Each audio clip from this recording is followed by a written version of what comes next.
اللهم صل على سيدنا ومولانا محمد بسم اللہ الرحمن.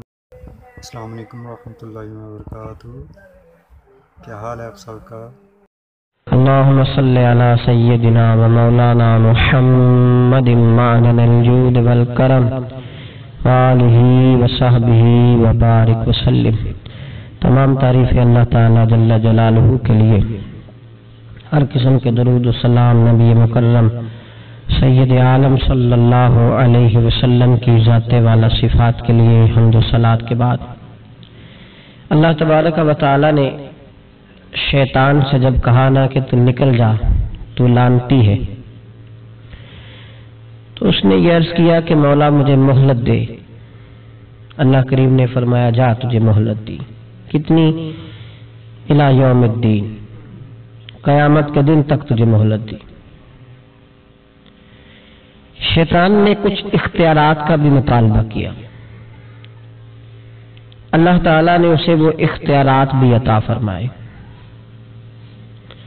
اللہ کے حبیب صلی اللہ علیہ وسلم فرماتے ہیں کہ جس طرح تمہاری رگوں میں خون دوڑتا ہے، اس طرح شیطانی وساوس بھی دوڑتے ہیں. اور شیطان کی قوت کا، اختیار کا یہ حال ہے کہ شیطان جاسم علی قلب ابن آدم. نبی پاک صلی اللہ علیہ وسلم نے فرمایا شیطان ہر آدمی کے دل کے ساتھ چمٹا رہتا ہے، اتنی اس کی قوت ہے. شیطان ہر آدمی کی ناک پر بیٹھ کر رات گزارتا ہے. وہ رات ناک پہ کیوں بیٹھتا ہے؟ فرمایا اس لیے کہ وہ کہتا ہے جب سانس اکھڑنے لگے گی تو اسے معاذ اللہ گمراہ اور کافر کر کے ماروں. شیطان کو پتہ چل جاتا ہے کہ بندے نے نیکی کا ارادہ کیا ہے تو اس کے پیچھے لگ جاتا ہے. کسی سے پوچھے صاحب آپ محفل میں نہیں آئے، نماز میں نہیں آئے، تو کہتے میں نکلا تھا نماز کے ارادے سے، پھر شیطان نے مجھے گمراہ کیا. شیطان کی زندگی کا یہ حال ہے کہ اب تک اسے موت بھی نہیں آئی. اس کے اختیار کا یہ حال ہے کہ وہ جہاں چاہتا ہے پہنچ جاتا ہے، جو چاہتا ہے وہ کر لیتا ہے، وہ دلوں تک رسائی رکھتا ہے. اب ذرا لوگوں کے عقیدوں کا حساب لگائیے گا، وہ اللہ کے دشمن کی ساری طاقتیں مانتے جانتے، اللہ کے دوستوں کی طاقت ہی نہیں مانتے، دشمنوں کی طاقتیں مانتے ہیں. شیطان ہر جگہ موجود ہے، کوئی بندہ فتویٰ نہیں لگائے گا. اور اگر آپ کہہ دیں نبی پاک ہر جگہ موجود ہے، اگر کہ حضور کی روحانیت ہر جگہ موجود ہے، نبی پاک صلی اللہ علیہ وسلم اس طرح دیکھ رہے ہیں جیسے ہاتھ کی ہتھیلی کو دیکھ رہے ہیں، تو رٹا شروع ہوتا ہے کہ نہیں؟ کوئی نہیں ہوتا. تو ان سے پوچھو شیطان کی دفعہ تو فٹافٹ ہی مان گئے ہو. کیسے نادان لوگ ہیں کہ اللہ کے مخالف کی، دشمن کی طاقت تو مانتے ہیں، اللہ کے محبوبوں کی طاقت ہی نہیں مانتے، اس طرف توجہ نہیں کرتے. تو شیطان کو اللہ نے قیامت تک مہلت دی ہے، وہ گمراہ کرے گا. اس کو اختیارات دیے ہیں، وہ رستوں میں بیٹھے گا، وہ دلوں سے چمٹے گا، وہ انسان کی سانس اکھڑنے تک اس کی ناک پر بیٹھ کر اس کا انتظار کرے گا. یہ طاقت، یہ اس کی کوشش، یہ اس کی جدوجہد. تو یا اللہ، شیطان نے تجھ سے گمراہ کرنے کے لیے اتنی ساری طاقت لے لی، مہلت لے لی، تو بندے گمراہ ہوں گے تو نے اس کا کیا بندوبست فرمایا ہے؟ تو رب کریم نے فرمایا میں قیامت تک اولیاء اللہ بھیجتا رہوں گا، قیامت تک. قیامت تک اللہ کے بندے آتے رہیں گے، اپنی فکر سے، اپنی سوچ سے، اپنے درد سے، اپنے پیغام سے، اپنی جدوجہد سے.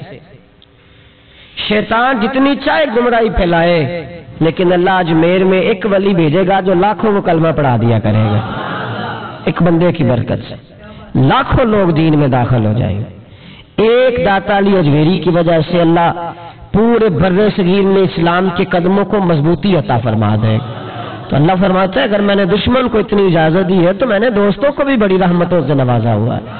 اللہ کے بندے، اللہ کے دوست، اللہ کے محبوب، ان کی گفتگو، ان کا انداز، ان کے پاس اٹھنے والے، بیٹھنے والے، ان کے ساتھ رہنے والے، ان کی بات سننے والے، انہیں ان کی باتوں سے خوشبو آتی ہے. وہ لوگ جب قریب ہوتے ہیں اور جب ان کے پاس اٹھتے بیٹھتے ہیں تو اس نور کی برکت سے شیطان کے سارے وار ضائع ہو جاتے ہیں، سارے وار۔ شیطان پوری جدوجہد کرتا ہے، کوشش کرتا ہے، لیکن اللہ کے ولی کی ایک بات، آج بیٹھے ہیں نا ہر گلی میں، ہر چوک میں شیطان، لیکن پھر بھی مسجد خالی نہیں کرا سکا، اس لیے کہ اگر شیطان کے پاس طاقت ہے تو رب رحمان کے بندوں کے پاس بھی بڑی طاقت ہے۔ تو یاد رکھ لے، اولیاء اللہ کا وجود ہر زمانے میں رہا، ہر زمانے میں۔ یہ علیحدہ بات ہے کہ ہر شعبے کے اندر کمزوری آئی ہے تو یہاں بھی آئی ہے، لیکن ولی کبھی نہ ختم ہوئے ہیں نہ کبھی ختم ہوں گے، یہ موجود ہے ہر گلی میں، ہر نگر میں، ہر کونے میں۔ بات صرف اتنی ہے کہ لوگوں نے میری طرح تنقید کی اینک لگا لی ہے، ہم لوگ زاویہ نگاہ نہیں بدلتے، ہم زاویہ نظر نہیں بدلتے، ہم کمیاں دیکھتے ہیں، شر دیکھتے ہیں، خیر نہیں دیکھتے، ہم غلبہ نہیں اپنی طبیعت پہ عقیدت کا ڈالتے، اس لیے ہمارا نقصان ہوتا ہے۔ اور یہ بھی شیطان کا وار ہے، یہ بھی شیطان کا وار کہ وہ ہمیں کسی اللہ والے کے قریب جانے نہیں دیتا۔ تو یاد رکھیں، نبی پاک صلی اللہ علیہ وسلم کی امت کے جو اولیاء ہیں، ان ولیوں نے ہر زمانے میں ڈٹ کر شیطانی قوتوں کا مقابلہ کیا۔ نبی پاک صلی اللہ علیہ وسلم کے بعد آپ دیکھ لیں، ایک ایک شخص ایسا ہوا ہے جس نے لاکھوں لوگوں کی ہدایت کا وہ بندہ ذریعہ بن گیا۔ امام جعفر صادق سے لے کر امام اعظم ابو حنیفہ تک، اور امام اعظم ابو حنیفہ سے لے کر امام شافعی، امام احمد بن حنبل تک، اور پھر حضرت جنید بغدادی، حضرت سری سکتی، حضرت سیدنا معروف کرخی، اور سب سے بڑھ کر محبوب سبحانی حضور غوث پاک جیلانی رضی اللہ تعالی۔ آپ کبھی ان لوگوں کی فکر کو سمجھیں، ان لوگوں کے مزاج کو سمجھیں۔ ان کی باتیں ایسی ہوتی تھی کہ ایک ایک جملے سے دلوں میں انقلاب برپا ہو جاتا تھا، ایک ایک بات سوچ کے زاویے بدل دیتی تھی، افکار اور نظریات میں تبدیلی آ جاتی۔ وہ علیحدہ بات ہے کہ سارا رٹا 11ویں کا رہ گیا ہے، لوگ سمجھتے ہیں 11ویں اصل ہے، اسی پہ مناظرہ ہے، اسی پہ۔ اور یہ بھی مخالفوں کی سازش ہے کہ وہ بزرگوں کی کچھ باتوں کو مناظروں کا رنگ دے کے ان کی اصل تعلیمات سے لوگوں کو دور کر دیتے۔ 11ویں تو ایک مستحب فعل ہے، 11ویں یعنی کرائے تو ثواب ہے، کوئی نہ کرائے تو گناہ۔ کتنے گھر ہیں جن میں 11ویں نہیں پکتی؟ کسی نے کبھی فتویٰ دیا ہے کافر ہو گئے معاذ اللہ، یہ گناہگار ہو گئے 11ویں۔ اور جو پکانے والے ان سے بھی ایک گزارش ہے کہ 11ویں مستحب ہے، اس کے لیے مسجدوں میں اعلان نہیں کرنے چاہیے، اس کے لیے فجر سے پہلے سپیکر نہیں کھول جانا چاہیے کہ سارا محلہ چندہ دے، 11ویں پکانی ہے، مستحب فعل ہے۔ اور مستحب کے لیے سوال کرنا منع ہے، منع ہے سوال کرنا۔ اعلیٰ حضرت نے لکھا ہے کسی نے عمرے پہ جانا ہے، دل تڑپ رہا، پھر بھی اس کے لیے سوال کرنا منع ہے، کسی کو کہہ نہیں سکتا کہ میں نے جانا ہے۔ حالانکہ نبی پاک کے روزے کی حاضری اگر کسی نے ایک دفعہ بھی نہیں دی، اعلیٰ حضرت فرماتے ہیں حضور کے روزے پہ جانا امت کے لیے واجب ہے۔ تو اس کے لیے جب سوال کی اجازت نہیں تو مستحب کام کے لیے لوگ سویرے اسپیکر کھول لیتے ہیں اور جناب گلے لگے ہوئے یہاں 11ویں کا حصہ ڈالو، تو 11ویں کا یہ مقصد نہیں۔ لنگر شریف تبرک ہے، برکت ہے، شفا ہے، سارا کچھ ہے، لیکن اس کے لیے سوال کرنے کی اجازت نہیں ہے۔ اپنی مرضی سے کچھ لوگوں کو توجہ اگر ہے اور وہ مل کے کوئی ایسا بندوبست کر لیتے ہیں تو اس میں منع نہیں، لیکن اس کو جو اس کا شریعت کے اندر درجہ ہے اس درجے میں رکھا جائے، اس میں مناظرے ہوتے ہیں، بحث ہوتی ہے۔ حالانکہ 11ویں اصال ثواب کی ایک قسم ہے، 11ویں اصال ثواب کی ایک، کل شریف بھی اصال ثواب ہے، 10واں بھی، 40واں اصال ثواب، یہ ساری قسمیں اصال ثواب کی ہیں۔ آپ کل شریف کہتے ہیں، ہندوستان والے تیجا کہتے ہیں۔ ہم اپنی سہولت کے لیے کل شریف کا ختم جا کے چوتھے دن بھی رکھ لیتے ہیں، کبھی کسی عالم نے کہا نہیں ہوتا، کیونکہ مستحب ہے، اس کے لیے تعین وقت صرف سہولت کے لیے کیا جاتا ہے۔ تو 11ویں ایک اصال ثواب ہے۔ بہت سارے لوگ 11 ربیع الثانی کو کرتے ہیں، بہت سارے 12 کو کرتے ہیں، 14 کو کرتے ہیں، اور ہمیں محفل میں جانے کا موقع ملتا رہتا ہے، سارا سال ہی 11ویں پکتی رہتی ہے۔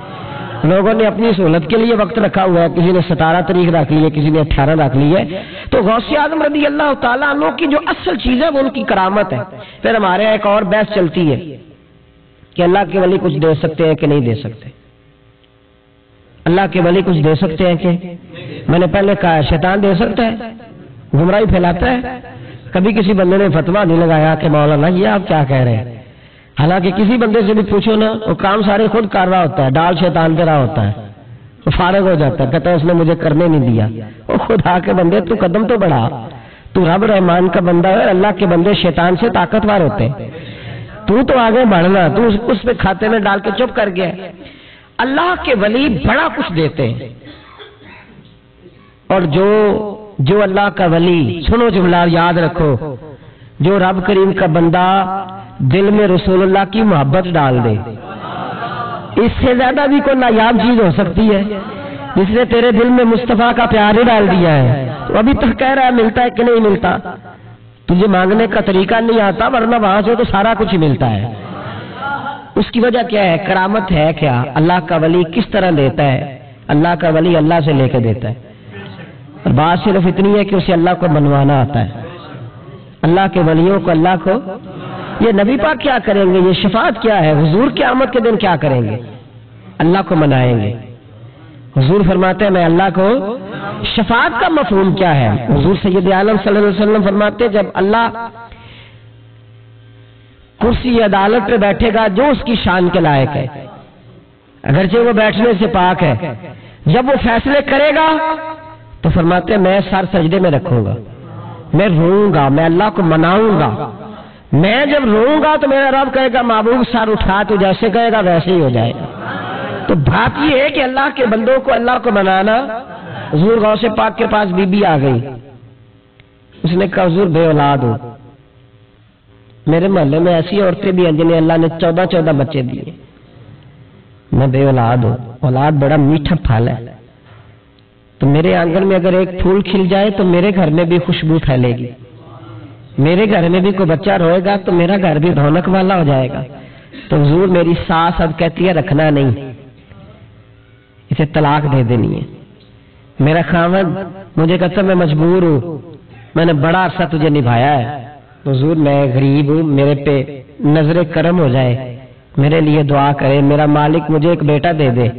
یوں ہاتھ اٹھائے گا اسے اعظم نے، کہے اللہ تیری بندی تیرا بندہ سمجھ کے آئی ہے، کیا لفظوں کا حسن ہے، کیا جملوں کی تاثیر ہے۔ اے اللہ تیری بندی تیرا بندہ سمجھ کے آئی ہے، تو مہربانی کرنا جو تو نے اس کے دل میں ڈالا ہے وہ اسے عطا بھی فرما دے۔ لفظوں کا، جملوں کی ترتیب دیکھیں، جو تو نے اس کے دل میں ڈالا ہے اسے عطا بھی کر دے۔ تو عاطف غیب سے ندائی عبد القادر اس کے نصیبے میں نہیں، مقدر میں نہیں۔ میں نے کہا انہیں منوانا آتا، جب کہا نا نہیں تو غوث پاک رو پڑے، کہنے لگے میں سمجھ گیا ہوں تو مجھے رسوا کرنا چاہتا ہے، تو مجھے رسوا کر دے، تو رسوا کرنا، تجھے نہیں پتا تھا عبد القادر کے پاس جا رہی ہے، تو مالک ہے، تو اس کے ارادے سے آگاہ نہیں تھا؟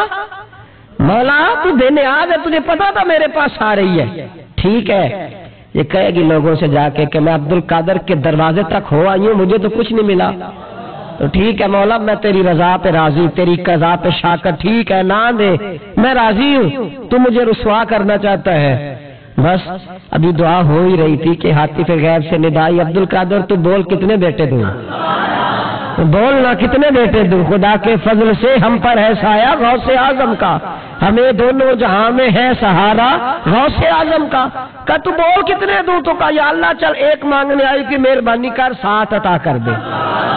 7 ایک بیٹا لینے آئی تھی، رب کریم نے اسے 7 بیٹے عطا فرمائے۔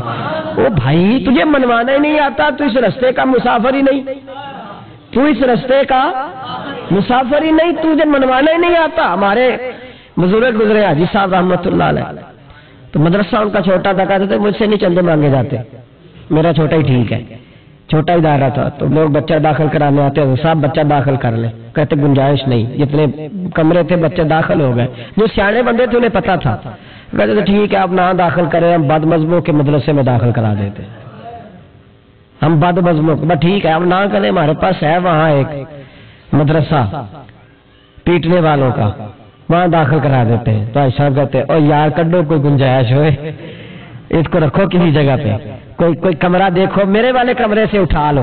لوگوں کو انہیں منوانا آتا تھا، جن کو پتا تھا کس بات پہ مانیں گے انہیں منوانا آتا تھا۔ میں نے بریلی شریف میں یہ رنگ دیکھا ہے، جب کسی بات پہ بریلی کے بزرگ پریشان ہوتے اور کوئی آزمائش آتی ہے تو جو جاننے والے لوگ ہیں وہ کہتے ہیں چلو حضور کی کو نعت چھیڑ دو، جب نعت پاک چھڑ جاتی ہے تو چہرے کھلنے شروع ہو جاتے ہیں، وہاں توانائیاں بھول جاتے ہیں لوگ اپنے سارے گام. جنہیں منوانا آتا ہے، اللہ کے ولی کا کمال یہ ہے کہ اسے رب کو منانا آتا ہے، وہ منوا لیتا ہے. اللہ اپنے فضل سے، اللہ کو مجبور کوئی نہیں کر سکتا، اللہ اپنے فضل سے اس کی بات مانتا ہے. کتب علی نفسہ الرحمہ، اپنے فضل سے مانتا ہے. تو حضور غوث پاک رضی اللہ تعالیٰ عنہ نے لوگوں کو بڑا نوازا. ایک شخص آیا، اس نے آ کے کہا حضور میرے ابا جی میں آپ کا مرید ہوں، عقیدت مند ہوں، رات میں نے باپ کو خواب میں دیکھا ہے تو دوزخ کی آگ میں جل رہا ہے، میرا فوت ہونے والا باپ میں نے بڑی تکلیف میں دیکھا ہے. تو غوث اعظم رضی اللہ تعالیٰ عنہ فرمانے لگے میرے مدرسے میں آیا کرتا تھا، میری خانقاہ میں آتا تھا، میری محفل میں بیٹھتا تھا، حلقہ ذکر میں رہتا تھا. تو اس نے کہا حضور کبھی کبھی آتا تھا، کبھی کبھی. غوث اعظم نے مصلی بچھا لیا، کہا یا اللہ تیرا وعدہ نہیں کہ جو اہل اللہ کے مجالس سے ذکر میں بیٹھے گا تو اسے شکی نہیں کرے گا، اس سے صحیح. اور یہ مسلم شریف کی حدیث ہے. اب مسئلہ یہ بن گیا، پہلے سنی دلیل نہیں مانگتا تھا، ورنہ ٹھیک ہے، اب سنی بھی کہتا ہو نہیں یہ آپ کیا کہہ رہے ہیں. یہاں ہمارے اندر بھی کمی ہے. نہ اللہ کے ولی کے منہ سے جو نکلتا ہے وہ رب کی رضا والا جملہ ہوتا ہے. میری اب طبیعت نہیں مانتی، میں بہک ہونے لگا ہوں، میرا نہیں طبیعت مانتی کہ اپنے لوگوں کو دلیلیں دی جائیں. ہم تو ماننے والے لوگ ہیں، ہمارے لیے تو بزرگوں کا اشارہ بہت کافی ہونا چاہیے.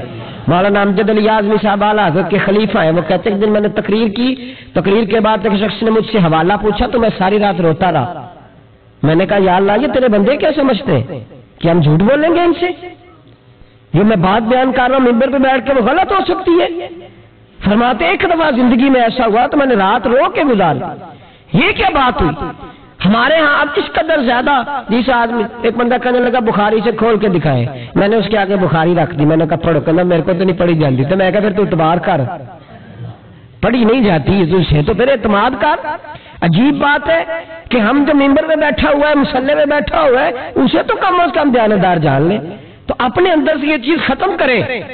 سنی تو عقیدت مند ہوتا ہے، اس کی طبیعت، اس کے تو مزاج کے اندر لطافت ہوتی ہے، وہ تو ہلکے سے جملے سے مسکرا کے سارا کچھ مان جایا کرتا ہے. تو یہ جو پراپوگنڈے کا آپ شکار ہو رہے ہیں اس سے باہر آئے. بہرحال بات بیان کر دیتا ہوں. حضور غوث اعظم رضی اللہ تعالیٰ عنہ کہنے لگے اے اللہ تیرا وعدہ نہیں؟ دلیل کیا ہے؟ مسلم شریف کی حدیث، نبی پاک علیہ السلام نے فرمایا جو ذکر کرنے والوں کی مجلس میں خالی بیٹھ جائے اللہ تبارک و تعالیٰ اسے بھی سعادت عطا فرما دیتا ہے. اگر شکی ہو، بدبخت ہو تو اللہ اسے نیک بخت فرما دیتا ہے. تو حضور غوث اعظم حضور کی اس دعا کا وسیلہ دینے لگے یا اللہ تیرا وعدہ نہیں تھا تو یہاں آیا کرتا تھا تو خدا بندہ اس کی قبر پہ عذاب. وہ شخص کہتا ہے میں گھر میں جا کے سویا، دوبارہ میرے ابا جی ملے تو مجھے کہنے لگے بیٹا عبد القادر کے پاس جاتے رہنا، عبد القادر کے پاس جاتے رہنا، جو ان کی مجالس میں جاتا ہے اللہ اسے بڑا ہی راضی ہوتا ہے، وہاں جاتے رہنا. تو بھائی ان لوگوں کو رب کریم کو منانا آتا تھا، لیکن ان کا اصل کمال کیا تھا؟ تربیت. ان کا اصل شعبہ کیا ہے؟ سارے بولے اصل شعبہ تربیت. اب بھی نا اگر ہمارا مزاج تربیت کا بن جائے نا، نبی کریم صلی اللہ علیہ وسلم نے فرمایا کہ حکمت مومن کی گمشدہ میراث ہے، اسے ڈھونڈا کرو.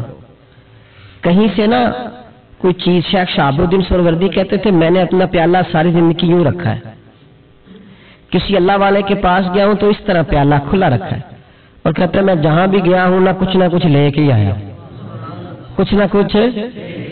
آپ یہاں کسی بندے کو کبھی بٹھائے، اس کو کہیں کہ تو کراچی سے لے کر پشاور تک اللہ کے ولیوں کی، علماء کی درباروں کی بات بتا، وہ ہر جگہ سے 6-7 نقص نکال کے لائے گا. ادھر ایسے ہوتا ہے، ادھر ایسے ہوتا ہے، ادھر ایسے ہوتا ہے، ادھر ایسے ہوتا ہے. آپ کس چکر میں لگے ہوئے؟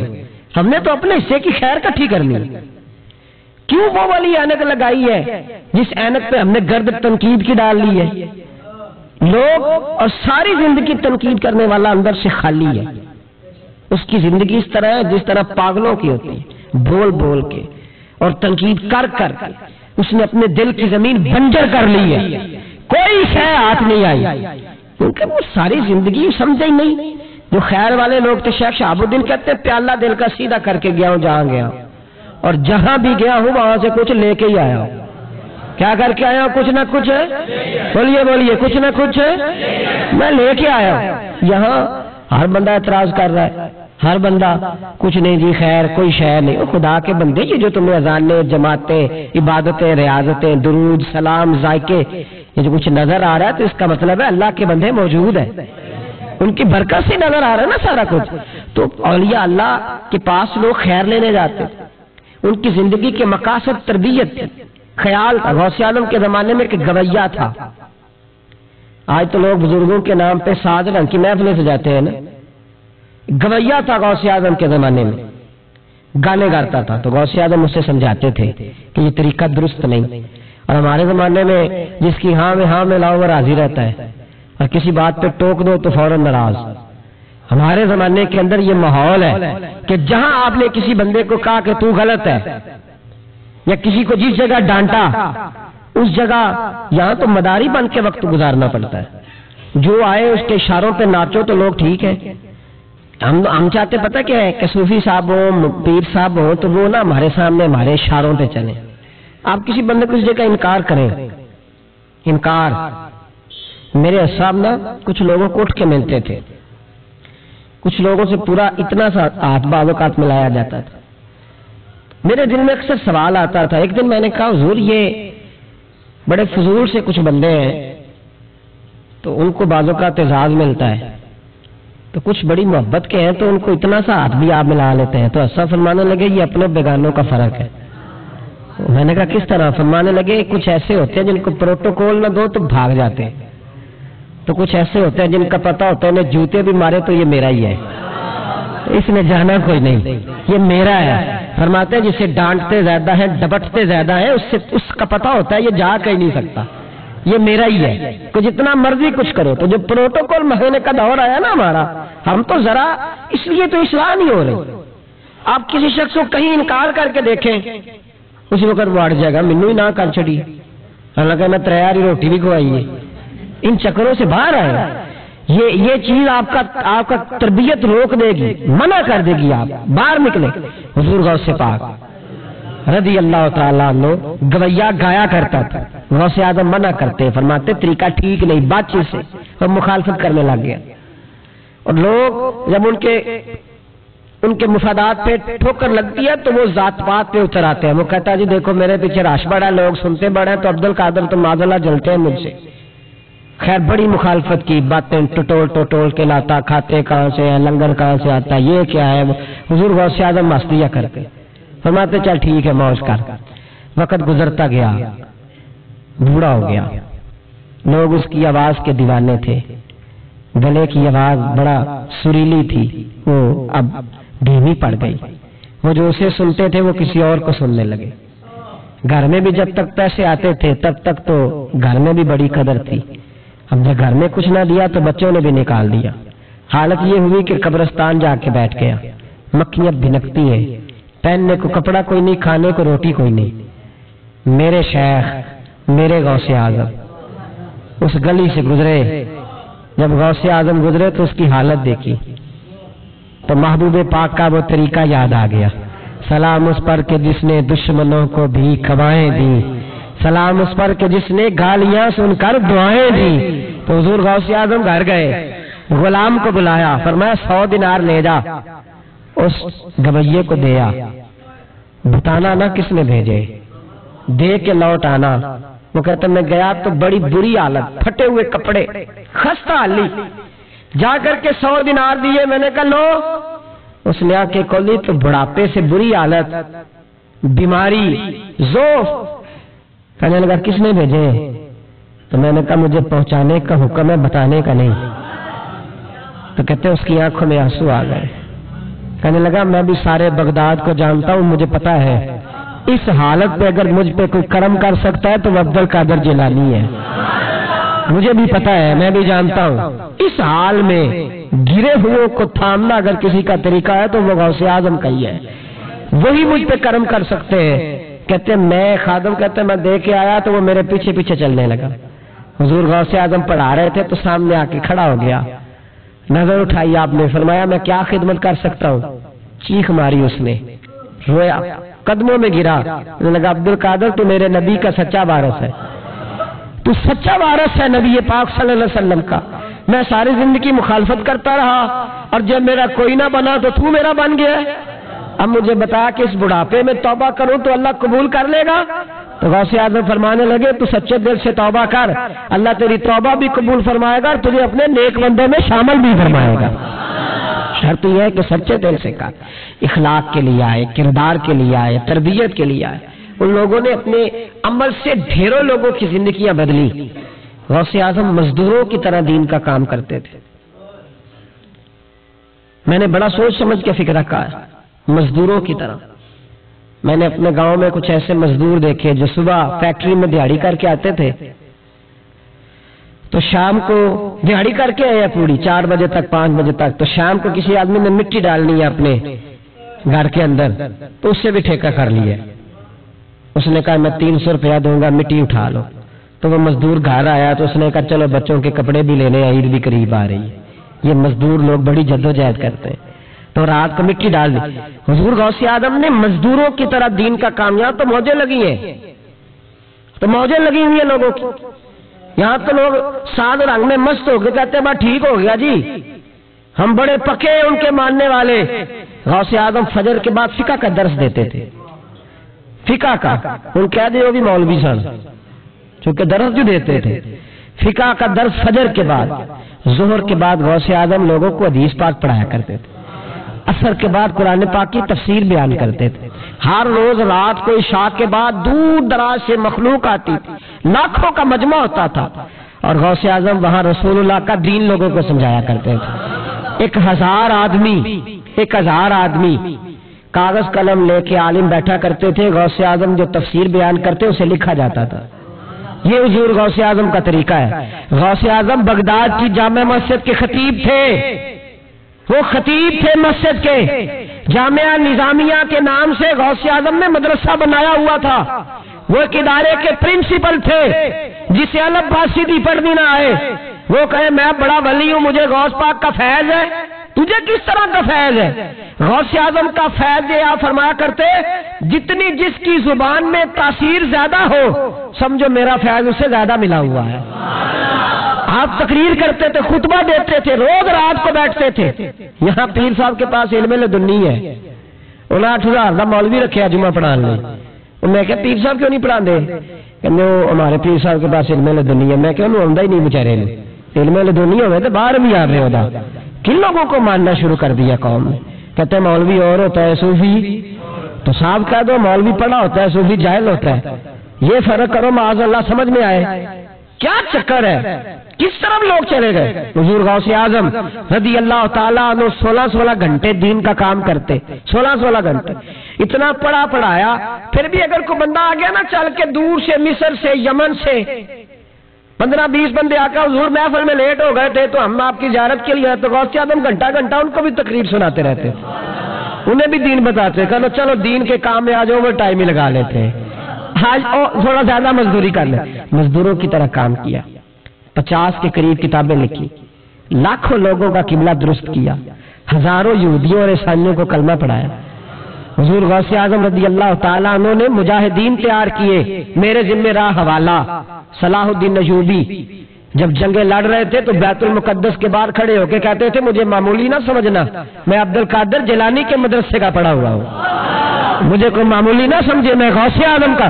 اور 70,000 کی فوج جو صلاح الدین، یہ لوگ جہاد کریں گے بیچارے جو صرف چندے اکٹھے کرتے ہیں، کبھی بیت المقدس کے نام پہ اور کبھی کسی نام پہ، ساری دن کی کھالیں جمع کر کے کھا گئے اور کیا کیا کلاشن کو لے کے لوگوں کو ڈرایا۔ کردار بتاؤ اپنا، اور ہر رسالے میں یہ آپ سے چندے لیتے ہیں، میں آپ کو ان کے رسالے دکھاؤں گا، آپ کی کھالے لے جاتے، آپ سے چندہ لیتے، مہینے کا رسالہ نکالتے، ہر رسالے میں کبھی داتا صاحب کے خلاف لکھتے۔ انہوں نے اپنے رسالے میں لکھا لاہور میں جو علی اجویری کا مزار ہے وہ شرک کا اڈا ہے، اور جو کھلا ہے انہوں نے، اور چندے دو ان کو۔ یہ تو جنازے اشتہار لگا کے پڑھاتے ہیں، میلاد کی محفل بدعت ہو گئی، کس صحابی نے اشتہار لگا کے جنازہ پڑھایا ہے؟ فلانے کا جنازہ ہے تو اتنے بجے اشتہار لگا دو، کس کی سنت ہے؟ کیا تماشا لگایا ہوا ہے؟ اور ہماری قوم ہے کہ مست ہے، پتہ ہی کوئی نہیں، بہلانے والے سب تمہارے یار ہو گئے، سمجھانے والے مفت گنہگار ہو گئے۔ کبھی ولیوں کے دشمنوں کی وجہ سے بھی جہاد ہوا ہے۔ صلاح الدین ایوبی کھڑے ہو کے کہنے لگے فلسطین میں، فرمایا میں لڑوں گا اس لیے کہ میں عبد القادر کے مدرسے کا طالب علم ہوں، اور فرمانے لگے یہ 70,000 فوج میرے ساتھ ہے، ساری غوث اعظم کو ماننے والی ہے، انقلاب غوث کے ماننے والے لائیں گے، یہ لوگ انقلاب برپا کریں گے جن کے دلوں میں بغض رہتا ہے اللہ کے ولیوں کا۔ اور ہر رسالے میں کبھی یہ کون سا جہاد ہے، کبھی بابا فرید کے خلاف لکھتے ہیں، کبھی غوث اعظم کے خلاف لکھتے ہیں۔ شرم نہیں آتی؟ کھالوں سے تم نے پجارو خریدی ہوئی ہے، کھالیں کٹھی کر کے تم نے کلاشنکوف لی ہوئی ہے، مکانوں میں رہتے ہو، اور قوم ہے کہ وہ دیکھتی نہیں۔ اور بھائی دنیا میں رہنا ہے تو کچھ پہچان پیدا کر۔ لباس خضر میں یہاں سینکڑوں رہزن بھی پھرتے ہیں، ہر داڑھی پگڑی والے کو دیندار نہ سمجھ لیا کرو، خدا را یہ پہچان پیدا کرو، جس کے مرضی پیچھے لگ جاتے ہو۔ حضور غوث پاک شیخ عبد القادر جیلانی رضی اللہ۔ اور آج کل کی میں جاتا ہوں نا محفلوں پہ تو میں دوستوں سے کہتا ہوں آپ کوئی دوست ٹائم لینے آتے ہو تو میں پوچھتا ہوں محفل کیوں کرانی ہے؟ محفل کہنے ثواب واسطے، تو میں کہا سورۃ یاسین پڑھا لو کار، ساری زندگی ثواب کے چکر میں رہو گے، انقلاب کب آئے گا؟ میلاد کی محفل کر لو، سارا سال برکتیں نازل ہوں گی۔ محفل کو ایک روپ دو، ایک رنگ دو، محفل ایک انقلاب کا نام۔ غوث اعظم نے ہمیں وہ والی محفل سکھائی ہے جس میں بے نمازی آتا تو نمازی بن کے جاتا، جس کے اندر چور ڈاکو آتا تو توبہ کر کے جاتا، جس کے اندر کوئی ماں باپ کا نافرمان آتا تو گھر جا کے ماں باپ کے پیروں میں بیٹھ جاتا۔ ثواب کے لیے محفل، ثواب کے لیے 11ویں، اس سے باہر آئے، بڑا ہو گیا یہ کام۔ ناز خان بھی چلے ہوئے ہیں پکے ہی، وہ بھی ادھر کو سفر کر رہے ہیں ادھر کو سفر، وہ بھی سارے ثواب اکٹھا کر رہے ہیں، کہتے تم محفل کرا تو بخشیا جائے گا۔ جدے ہاتھ نوٹاں جدے تھی انہوں کہتے چور صاحب شیر تیری نظر ہی، اور میں کہا ظالمہ شیر نبی پاک دا تے نظر بندے دی کر چھڑے ہی، کچھ سوچ۔ اور جس نے پیسے زیادہ دیے اس کہتے ہیں عاشق رسول ہے۔ میں کہا تو کتوں مور رہی لوگوں نو عشق دی ڈگریاں ونڈدا پھردا ہے، کدھر سے تو نے یہ لے لی ہے سٹیمپ جو لگاتا ہے یہ عاشق ہے یہ عاشق نہیں؟ محفل کرانے والا پاویں بجلی چوری کردا ہوے تو عاشق رسول ہے۔ تو یہ باہر ہے حضور غوث اعظم، ہر روز محفل ہوتی تھی لیکن جو آتا تھا اللہ اس کا دل بدل دیتا تھا۔ اور چونکہ ریاکاری نہیں تھی، تسنع نہیں تھی، بغداد میں محفل ہو رہی، غوث اعظم تقریر کر رہے ہیں، بارش شروع ہو گئی، لوگ بکھرنے لگے، تو حضور غوث اعظم رضی اللہ تعالیٰ عنہ سر جھکا کے کہنے لگے مولا تو دلوں کے بھید تو جانتا ہی ہے نا، اگر یہ بندے میں نے اپنے لیے اکٹھے کیے تو سارے بھگا دے، اور اگر تیرے لیے اکٹھے کیے تو پھر بھی تیری مرضی ہے، تو دلوں کے بھید جانتا ہے۔ لوگ کہتے ہیں سارے بغداد میں بارش ہوتی تھی، جہاں غوث اعظم کا جلسہ ہوتا تھا وہاں نہیں ہوتی تھی، وہاں نہیں ہوتی تھی، اس لیے کہ انہیں اللہ کو منانا آتا تھا، انہیں طریقہ پتا تھا۔ حضور غوث اعظم نے اپنی گفتگو سے، تقریر سے، خطبے سے، الفتح الربانی حضور غوث اعظم کی تقریروں کی کتاب چھپی ہوئی ہے، آپ کے ملفوظات ہیں، آپ کے خطبے۔ تو بھائی اس کو لوگ معمولی کام سمجھتے ہیں، بس ثواب کے لیے کر لو، خدا را غوث اعظم کا طریقہ تو سمجھو۔ اور پھر تبلیغ فرمائی، دین کا کام کیا، نذرانے نہیں بٹورے، نذرانے نہیں بٹورے، اور اس طرح نہیں کہ مولوی صاحب کا سیاست سے کوئی تعلق نہیں، میرے لاکھوں مرید ہے، میں نے نہیں چھیڑنا حکومت کو، ایسے نہ ہو جائے حکومت میرے خلاف ہو جائے، یہ کوئی چکر نہیں۔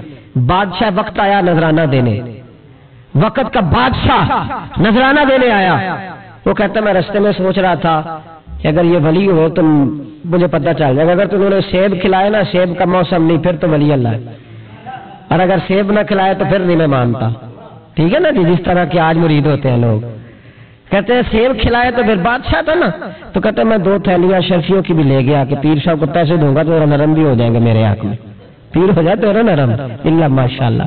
کہتے میں گیا تو میرے دل میں خیال تھا اگر آج بے موسمہ سیب کھلائیں تو ولی مانوں گا۔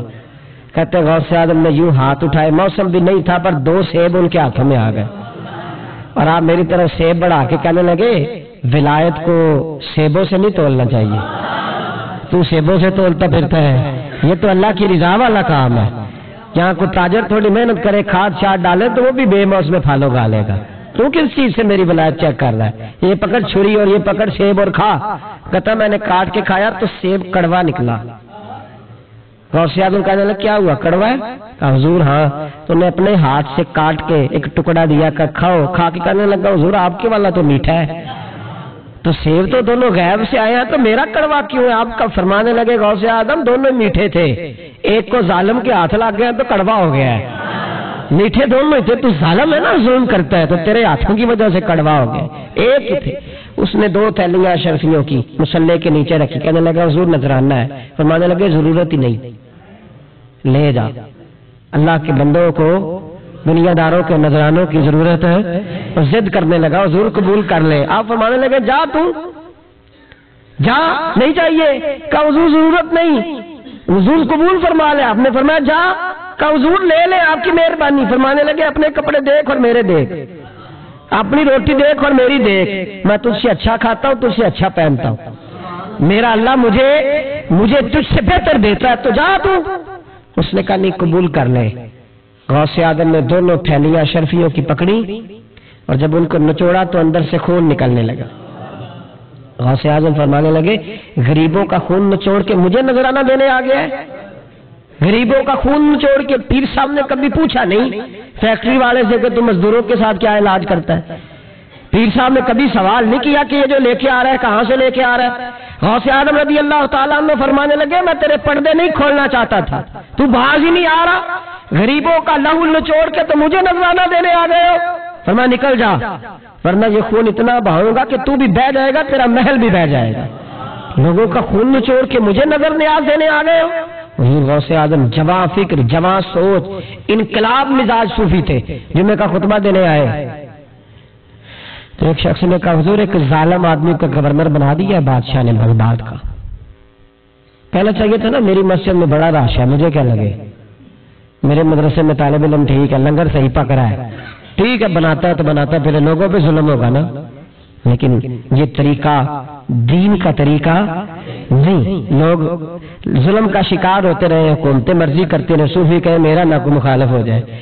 آج ہمارے زمانے میں شوق ہے کہ مجھے کوئی برا نہ کہے، وہ بھائی کہہ لے جس نے برا کہنا ہے کہے، یہ کوئی بری بات ہے؟ قرآن کہتا ہے اللہ کے بندوں کی علامت یہ ہے جو جاہدون فی سبیل اللہ، وہ اللہ کے راستے میں جہاد کرتے ہیں، ولا یخافون لومۃ لائم، اور کوئی انہیں برا کہے تو وہ اس کی پرواہ نہیں کرتے، وہ جہاد میں لگے رہتے، کہے جس نے کہنا ہے، سانو تخت ہزارے دی لوڑ کی ہے، نالے کی لگے شہر ببول دے نال، اسی اپنی بال کے سیکنے ہیں، سانو کی لگے کسی اور دے نال، کہے جس نے کہنا ہے، کوئی پرواہ نہیں، بات کھری اور سچی ہونی چاہیے، ووٹ کرے جس کا جو دل کرتا ہے، جس کا جو دل کرتا ہے۔ میں ایک جگہ میں نے بڑی تگڑی تقریر کی کہ سیالکوٹ کے قریب بڑی سخت 2 4 5 نعت خان تھے، وہ بھی عشق کی ڈگریاں بانٹ رہے تھے اور بڑے انہوں نے نوٹ کٹھے کیے تھے، اوپر سے میرا نمبر لگ گیا تو میں نے انہیں کہا، وہ ایک بڑا شور کر رہا تھا یوں کر دیں گے ختم نبوت کے لیے، یوں کر دیں گے، تو داڑھی بالکل تازی صفائی کرا کے آیا، ہم سے سیدھا محفل پہ آ گیا تھا۔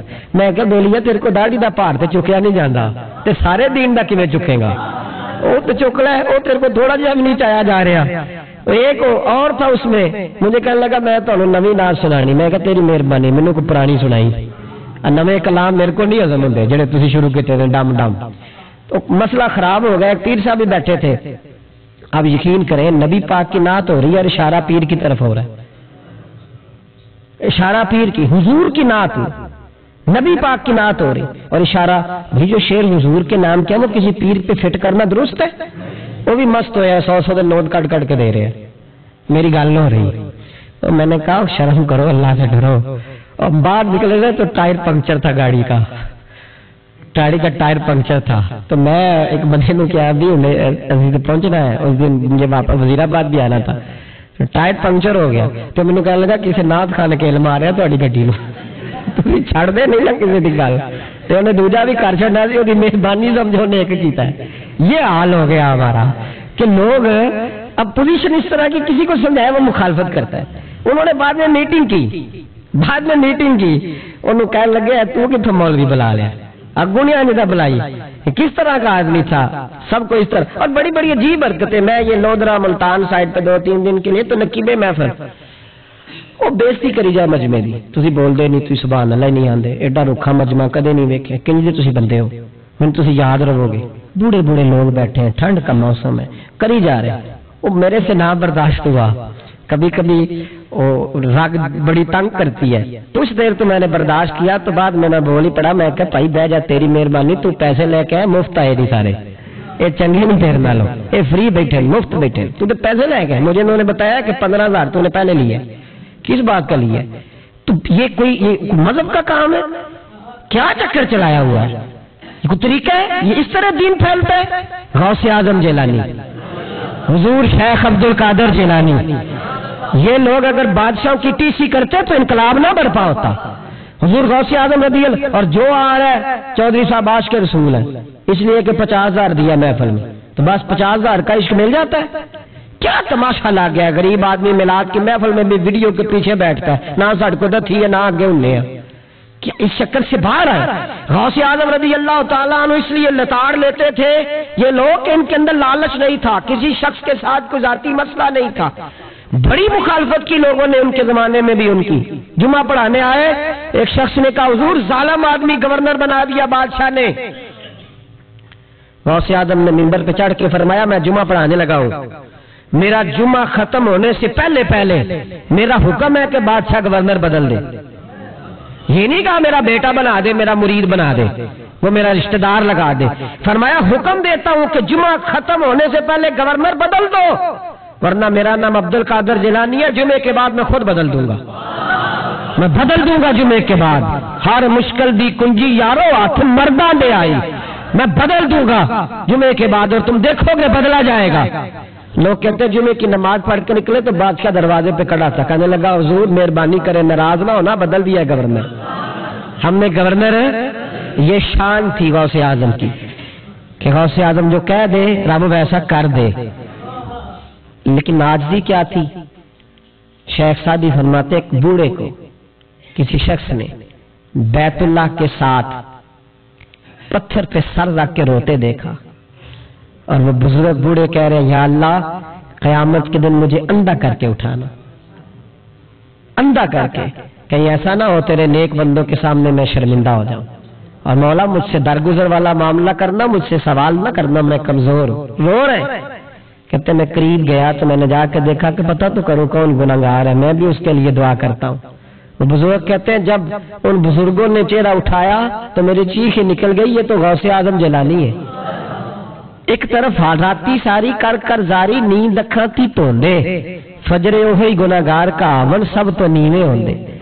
جن لوگوں نے سینکڑوں سال ہو گئے جن کو گئے، اور آج بھی ان کی جلائی ہوئی شمع روشن ہے، جنہوں نے اپنی زندگی ساری دین کے کام میں لگائی، 40 سال تک ساری رات اللہ کی عبادت کی، کتابیں لکھی، دین پڑھایا، لیکن جب رب کے ساتھ تعلق ہوا تو کہا نہیں ہم کمزور ہیں، یا اللہ معافی دے دے۔ بھائیو ہمارے بزرگوں نے ہماری تربیت کی، انہوں نے ہمیں سمجھایا، انہوں نے ہمیں کہا کہ فیض اس چیز کا نام نہیں کہ تو کہے بڑے میرے بارے نیارے ہو گئے دکان چمکنے لگی، فیض تو یہ ہے کہ تیرا دل دین سے کتنا جڑا ہے، تیرے اندر روحانیت کتنی پیدا ہوئی، اخلاقی قدریں تیری کتنی بحال ہوئی۔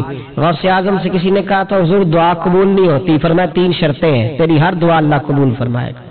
کہا حضور کون سی؟ فرمایا رزق جب بھی کھانا حلال کھانا، اور تیری زبان سے کبھی رب کی ناراضگی والا فکرہ نہ نکلے، اور جب تو بات کرے تو نفس کے لیے کبھی نہ کر، اللہ کی رضا کے لیے کر۔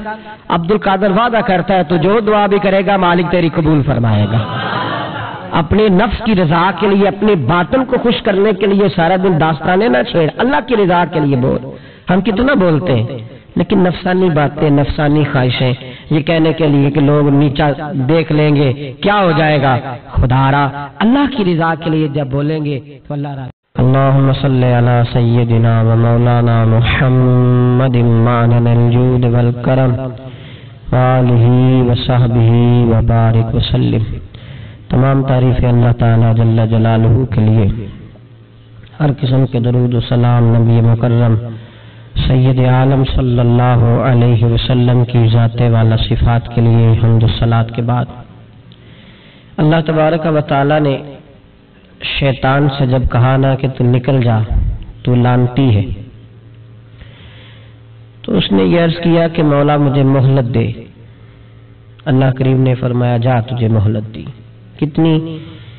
الی یوم الدین، قیامت کے دن تک تجھے مہلت دی۔ شیطان نے کچھ اختیارات کا بھی مطالبہ کیا، اللہ تعالیٰ نے اسے وہ اختیارات بھی عطا فرمائے۔ اللہ کے حبیب صلی اللہ علیہ وسلم فرماتے ہیں کہ جس طرح تمہاری رگوں میں خون دوڑتا ہے اس طرح شیطانی وساوس بھی دوڑتے ہیں، اور شیطان کی قوت کا، اختیار کا یہ حال ہے کہ شیطان جاسم علی قلب ابن آدم۔ نبی پاک صلی اللہ علیہ وسلم نے فرمایا شیطان ہر آدمی کے دل کے ساتھ چمٹا رہتا ہے، اتنی اس کی قوت ہے۔ شیطان ہر آدمی کی ناک پر بیٹھ کر رات گزارتا ہے۔ وہ رات ناک پہ کیوں بیٹھتا ہے؟ فرمایا اس لیے کہ وہ کہتا ہے جب سانس اکھڑنے لگے گی تو اسے معاذ اللہ گمراہ اور کافر کر کے ماروں۔ شیطان کو پتہ چل جاتا ہے کہ بندے نے نیکی کا ارادہ کیا ہے تو اس کے پیچھے لگ جاتا ہے۔ کسی سے پوچھے صاحب آپ محفل میں نہیں آئے، نماز میں نہیں آئے، تو کہتے میں نکلا تھا نماز کے ارادے سے، پھر شیطان نے مجھے گمراہ کیا۔ شیطان کی زندگی کا یہ حال ہے کہ اب تک اسے موت بھی نہیں آئی۔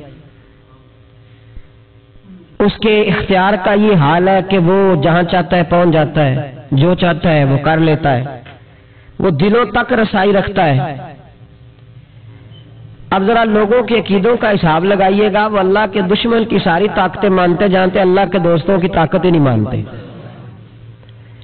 دشمنوں کی طاقتیں مانتے ہیں۔ شیطان ہر جگہ موجود ہے، کوئی بندہ فتویٰ نہیں لگائے گا۔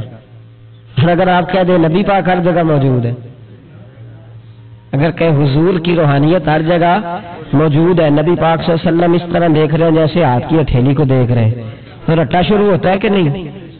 کوئی نہیں ہوتا؟ تو ان سے پوچھو شیطان کی دفعہ تو فٹافٹ مان گئے ہو۔ کیسے نادان لوگ ہیں کہ اللہ کے مخالف کی، دشمن کی طاقت تو مانتے ہیں، اللہ کے محبوبوں کی طاقت ہی نہیں مانتے، اس طرف توجہ نہیں کرتے۔ تو شیطان کو اللہ نے قیامت تک مہلت دی ہے، وہ گمراہ کرے گا، اس کو اختیارات دیے ہیں، وہ رستوں میں بیٹھے گا، وہ دلوں سے چمٹے گا، وہ انسان کی سانس اکھڑنے تک اس کی ناک پر بیٹھ کر اس کا انتظار کرے گا۔ یہ طاقت، یہ اس کی کوشش، یہ اس کی جدوجہد۔ تو یا اللہ، شیطان نے تجھ سے گمراہ کرنے کے لیے اتنی ساری طاقت لے لی، مہلت لے لی، تو بندے گمراہ ہوں گے تو تو نے اس کا کیا بندوبست فرمایا ہے؟ تو رب کریم نے فرمایا میں قیامت تک اولیاء اللہ بھیجتا رہوں گا، قیامت تک، قیامت تک اللہ کے بندے آتے رہیں گے، اپنی فکر سے، اپنی سوچ سے، اپنے درد سے، اپنے پیغام سے، اپنی جدوجہد سے۔ شیطان جتنی چاہے گمراہی پھیلائے، لیکن اللہ اجمیر میں ایک ولی بھیجے گا جو لاکھوں کو کلمہ پڑھا دیا کرے گا، ایک بندے کی برکت سے لاکھوں لوگ دین میں داخل ہو جائیں گے۔ ایک داتا علی اجمیری کی وجہ سے اللہ پورے بر صغیر میں اسلام کے قدموں کو مضبوطی عطا فرما دے گا۔ تو اللہ فرماتا ہے اگر میں نے دشمن کو اتنی اجازت دی ہے تو میں نے دوستوں کو بھی بڑی رحمتوں سے نوازا ہوا ہے۔ اللہ کے بندے، اللہ کے دوست، اللہ کے محبوب، ان کی گفتگو